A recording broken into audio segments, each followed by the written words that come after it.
bigger picture long term, what does this mean for the state of national parks? What does this mean for wildlife conservation? Questions rise as sweeping layoffs of the federal workforce impact the National Park Service. Alaska's national parks see hundreds of thousands of visitors every year, bringing in billions of dollars to the state's economy. But those numbers, Georgina Fernandez tells us, could be impacted by the ripple effect of federal layoffs. Here in Alaska, tourism is a significant economic pillar.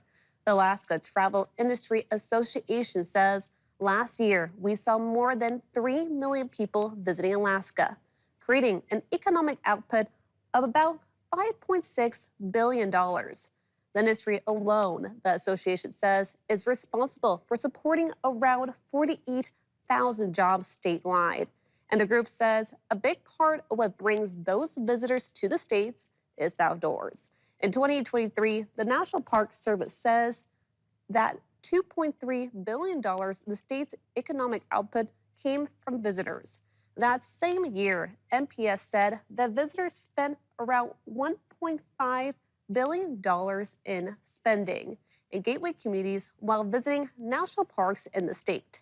That money going to a variety of different sectors, such as having more than $6 million being spent on gas and transportation, and another over $3 million going towards food and restaurants.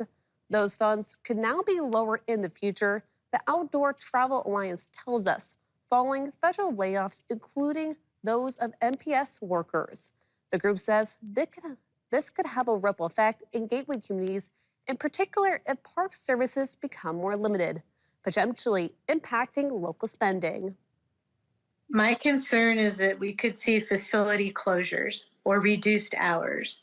So level of service could be curtailed or cut because these public land managers, if they have less staff, they're going to have to make some hard decisions.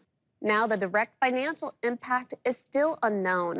The association tells us this is something it has on its radar going into this year's tourism season, including looking at what impact special cuts could have both on independent and cruise ship travelers. Georgina Fernandez, Alaska's news source.